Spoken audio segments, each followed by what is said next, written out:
you're rolling, riding the high of life as a lifestyle entrepreneur. Success has blown past your expectations. You've achieved critical mass. Your momentum continues to build while your flywheel spins fast. And it's fun. People respect you. Employees answer to you. Lenders, investors, brokers, all call you. Your balance sheet shines. Often, phase 4 mints a millionaire. You're not just a boss, you're the boss. But while much more can be gained, you now have something to lose. You have life-altering questions to answer. Do you chill out? Do you grow more? Do you scale back and find hobbies? Do you hire ahead of growth and take losses? Phase 4 can come with darkness, especially if business plans falter. And even if things run well, without enough staff, you'll grind yourself down. Growth requires money you don't yet generate from your properties alone. That money will come with strings attached and sacrifices that might not seem appealing. Phase 4 feels awkward. You've made it, but not fully. More growth demands more sacrifice. Choices pile up. Many entrepreneurs cannot sit still here. Sell out and slide back, or push forward to phase 5. Regress, stay, or advance, one truth holds. What got you here won't get you there. The tools, skills, and network that carried you to nearly 1,000 lots won't cover the next leap, even if you aim to scale back.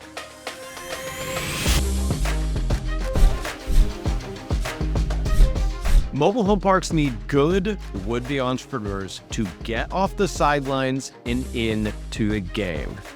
My name is Ryan Neris. I started with nothing. No money, no network, and no experience. Over my first decade in the business, I've acquired over 80 mobile home parks spanning 4,500 lots and counting. No matter what level you're at, I can help you get started, scale, and get your business to the next level.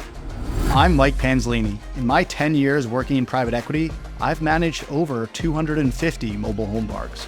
I've spent my entire career in real estate, both personally and professionally, building complex systems and processes and leveraging data and technology to create automations in both acquisitions and operations. I can teach you the methods that the big shops use to professionalize your business. Together, we will equip you with all the tools, wisdom, and skills that I needed to create and scale a larger business from humble beginnings. And I'll give you that big private equity shop edge to push your business to the next level, bringing institutional tools to the individual investor. We are the 30-day mobile home park.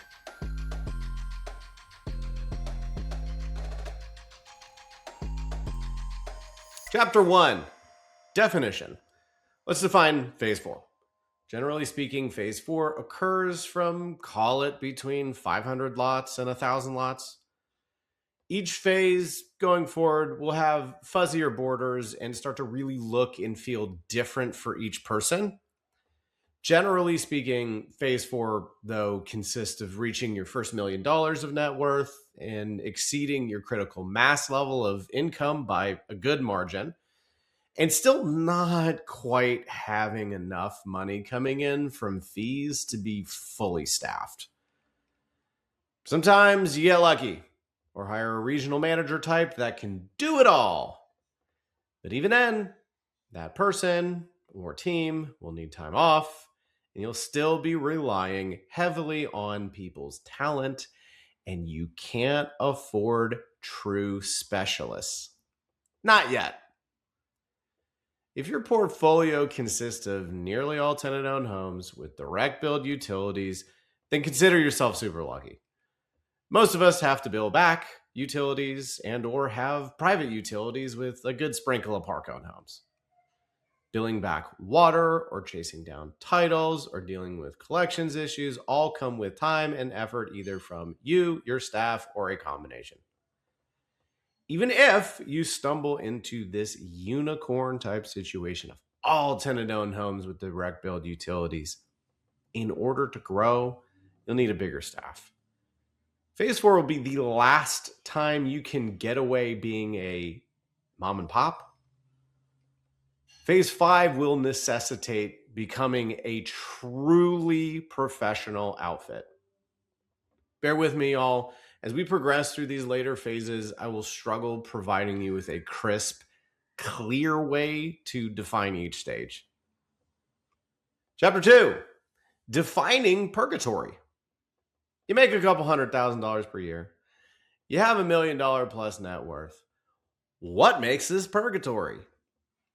Let's address this dissonance head on as it will set the stage. To bullet point list some of the key factors, realizing this will never truly be passive. One big bad disaster can end you. $1 million nowadays ain't that much. A couple $100,000 nowadays only puts you in the upper middle class. By now, your network has ballers in it, and you can't help but look up. Big fish, small pond can really mess with you psychologically. So small fish, big pond can wear you down mentally. A forced sale can put coin in your bank, but rip your cash flow, thrusting you back into the workforce you left to chase your dreams. I think for me, the scariest part about phase 4 was potential regression. Let's say your partner forced a sale and you wind up with $1 million after taxes. Let's say you're 40 years old. If you live on $100,000 per year per lifestyle, that $1 million will buy you a decade. You'd go back to work at 50. Other factors come in, obviously, such as appreciation on your $1 million and other income you might have. But in a vacuum, $1 million for a middle-aged family in the United States of America, in most cases, sadly won't retire you. This thought of never really truly being done compounds with time. The better you do financially, the lifestyle creep inevitably increases your budget and ultimately raises your retirement number. That happened to me personally. I had a couple of different partnerships and amicably, thankfully. However, before I personally was ready to see the projects finish, fortunately for me, I realized I wanted to hit phase 5 and beyond, so I properly positioned myself to grow in spite of those partnerships terminating ahead of schedule. For me, phase 4 worried me more than it comforted me. Reliant on outside factors, I still really didn't have control of my own destiny to an uncomfortable degree. Does that change if you hit phase 4 without partners? By yourself? Maybe. You would really need a low budget lifestyle to be psychologically okay with an end, allowing you to retire comfortably. Even if you want to keep working at it, you begin to realize that phase 5 and beyond will require a completely different strategy. What made growing your business fun and exciting will now come with bureaucracy and larger expectations. That challenge seemed fun to me, but I can completely understand why others might shy away from that. To summarize, phase 4 gets you to the brink of necessitating a truly professional outfit. meaning the run and gun Wild West method no longer serves you. In fact, if you run and gun, things begin to fall apart as early as phase 4. This realization that it can all come crashing down, that next level requires a completely different strategy and the constant threat of a premature end can ironically end up making you feel stuck.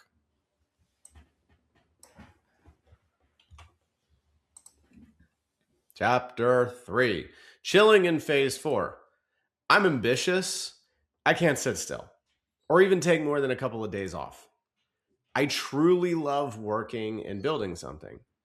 Plenty of people would be perfectly content just chilling out in phase 4. And there's nothing wrong with that. In phase 4, you're small enough to fly under the radar, yet big enough to have what most would consider a comfortable lifestyle. But even for folks that aren't ambitious like I am, chilling out comes at a price. That price? Complacency. Complacency slowly destroys your golden goose, which gradually stops laying as many golden eggs. Contrarily, I have seen plenty of people linger happily in phase 4. If you want to pull this off, you have to find ways to work in your business. I have several friends that love bringing in new homes, selling them via RTOs, and using that extra cash to slowly optimize and upgrade the communities that they own. That growth is slow, deliberate, and time-consuming. However, this can be exactly the thing you need to stay focused, engaged, and excited within phase 4. I've also seen people overstaff their properties, cutting deeply into their cash flow, but buying their time. And then going and picking up a hobby like learning how to fly. Actually, I've seen multiple people in different industries, for whatever reason, take up flying as a hobby. However, I've also seen the exact opposite. If you fail to execute on your business plan, you might end up working for free, or worse, paying to work. Imagine giving 5 years of your life to something that breaks even. Then you realize that the professionalism needed to grow, or simply just exist, may be boring and or not your skill set. Like the saying goes, what got you here won't get you there. So you break even or you lose money, then need to double down for the next 5 years with a completely different strategy to maybe make money. This feeling crushes people. I hate to say it, but I have seen this exact scenario play out several times over the years. And those individuals were plenty smart, hardworking, talented, and timed things correctly.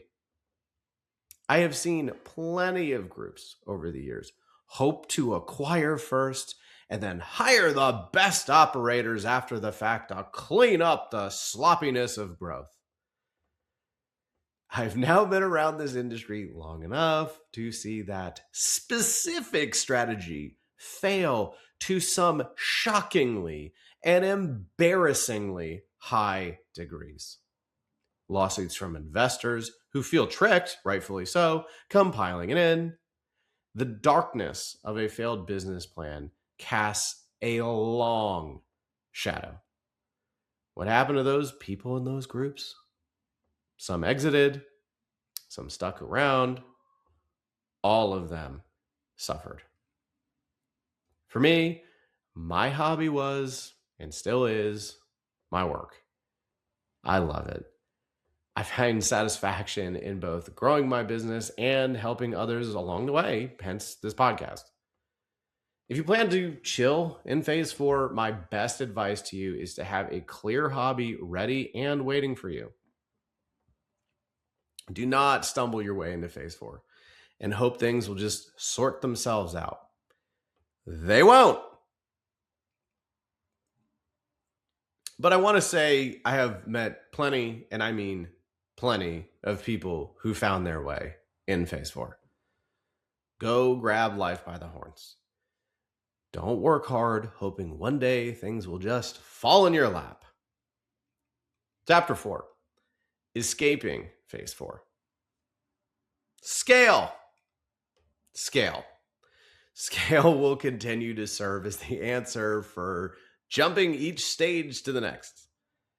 Selling would serve as your way out or down to a lower phase, if not completely out. But you likely tuned in to hear about scaling.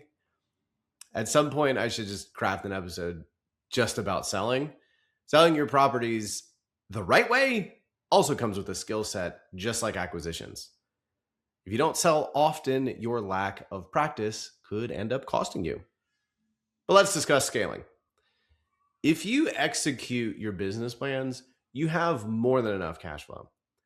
This cash flow and new found liquidity boosts you to the next level. You can now obtain better debt options, investors, talented employees, and opportunities to buy. Wealth. Again, assuming things are going right, I've seen many a newly minted millionaire in phase 4. As of this recording, $1 million net worth could hoist you into the accredited investor status. That allows you to serve as a limited partner in certain deals, which, if done right, can be truly passive investing. Should you hit that millionaire status and continue to invest right, you have the ability to watch compounding interest do its thing. Skill levels. You now hit strides in phase 4 that exhilarate and fulfill you. You're good and you know it.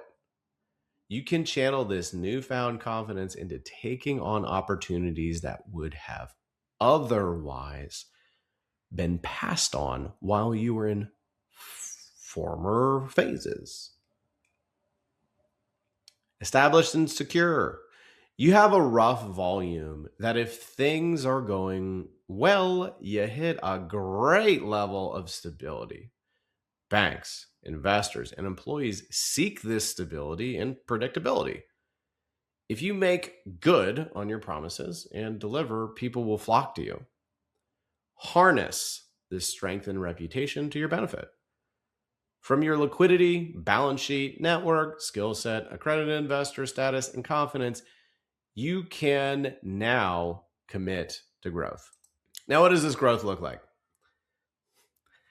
Bureaucratic, methodical, precise, and of course, slower.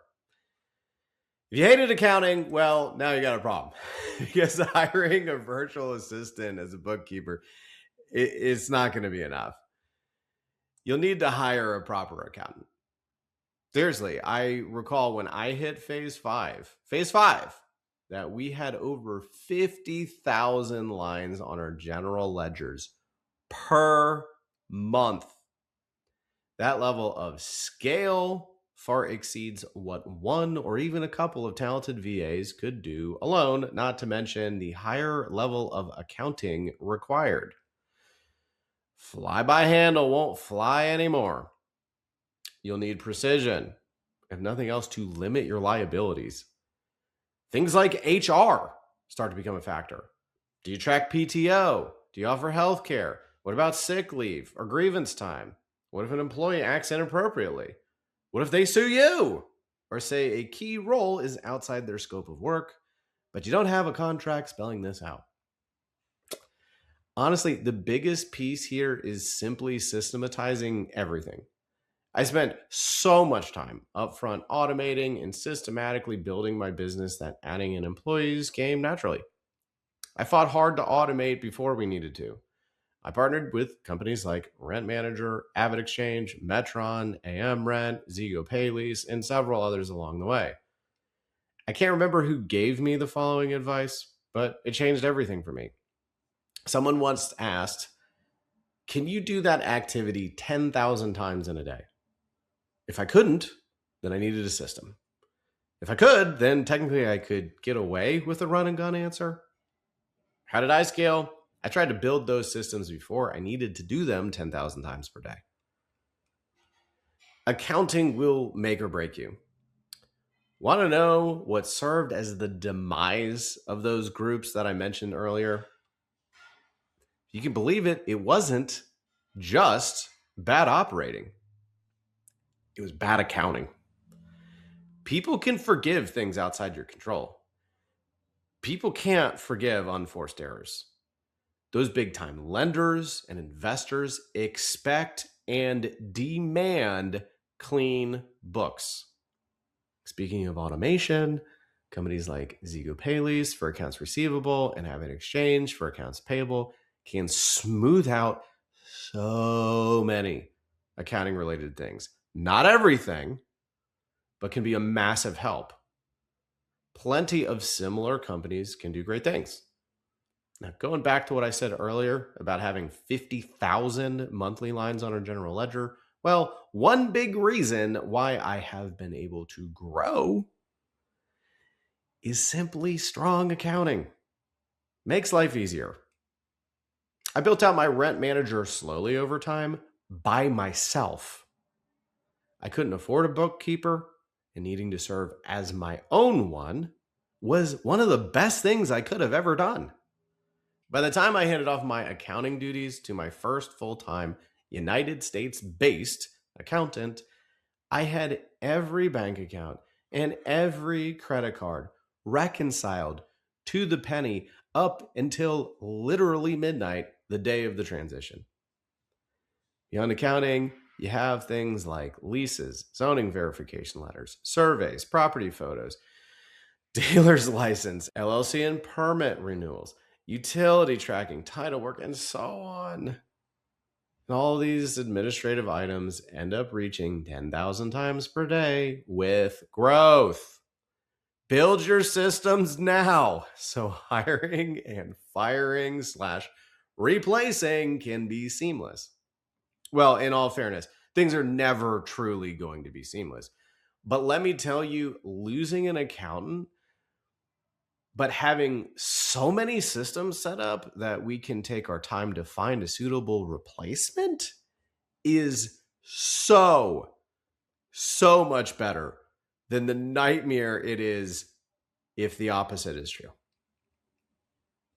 Imagine relying on the talent and organization of an employee that just leaves. Again, the demise of many groups originated from poor accounting. Things like, are you stealing my money? Well, prove it. Now become a serious issue. Things like sharing funds across funds and investors now can wind you up in court. Ladies and gentlemen, don't get cheap on accounting. Please do it right. Conclusion. I was having a drink with an old friend of mine recently. We grew close when I fought through phase 1 and phase 2, but we lost touch when I jumped full time into mobile home parks. We used to bond over the misery of corporate America. We both dreamed of a better life with autonomy, meaningful work, and financial stability. As we chatted through family, hobbies, and life in general, inevitably, the topic of entrepreneurship came up. He tried to grow something part-time, but it never took off, and eventually he quit. While he works for a different company now, it was more or less the same old, same old. Naturally, seeing how I had done, he really wanted to know what the other side felt like. I found myself describing the negative aspects of entrepreneurship as I would have, like almost to the degree that we used to poke fun at our old jobs. And we concluded and laughed that, well, work is work, no matter what, if you're living your dream or someone else's. Life finds a way to just normalize things. Even in achieving my own personal dream, I described it like just another Tuesday. I realized something really important in that bar. Success rarely feels how you imagine it would feel. Some aspects far exceed your wildest expectations, while others fall way short or outright miss. Most simply, the majority of this will just become a mundane part of your life. It's wild how we humans can just normalize about anything. Phase 4 of lifestyle entrepreneurship sits at just such a strange in-between. You've achieved momentum and wealth and respect, but you just don't truly feel there. Despite your newly minted millionaire net worth and finally solid cash flow, you still face very tough choices. Do you scale up? Do you chill out? Do you risk sliding backwards? Ultimately, this stage can feel like a purgatory. Your size prohibits continued run and gun operations. Yet you lack resources enough to fully professionalize. Success now demands new systems, new staff, and yes, new sacrifices, some of which may not look that appealing. All the while, this paradise continues to elude you, with life still being, well, life. Fulfilling a dream just to see how mundane it can become, in a word, is difficult. But hey, I'm an optimist, and I aim to inspire. So let's end this episode that way. Look, phase 4 proves you have built something real. Success can't be viewed ever in any circumstance as a finish line. That finish line is where the banality of life will just smother any amount of joy you would otherwise extract. But either way, phase 4 serves as a major fork in the road for you on your personal journey. You can coast, regress, or commit to evolving into something bigger. And if you choose growth, the next chapter will demand new systems, new skills, and new sacrifices. What got you here won't get you to phase 5. But if you're willing to grow, the challenges of the next phase open the door to playing a completely new game.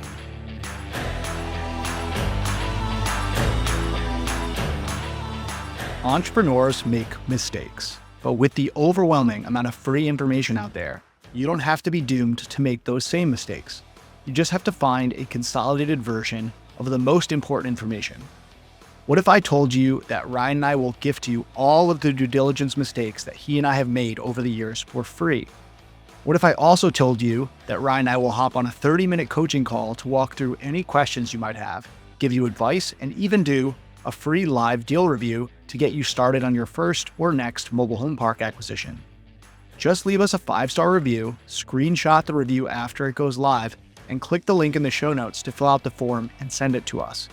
Afterwards, join our Facebook group, Mobile Home Park Masterminds, where you'll find hundreds of other mobile home park owners sharing ideas, contractors, and deals. It's free to join, and we would absolutely love seeing you in there. Thanks for listening. Until next time, keep learning, keep growing, and we'll see you soon.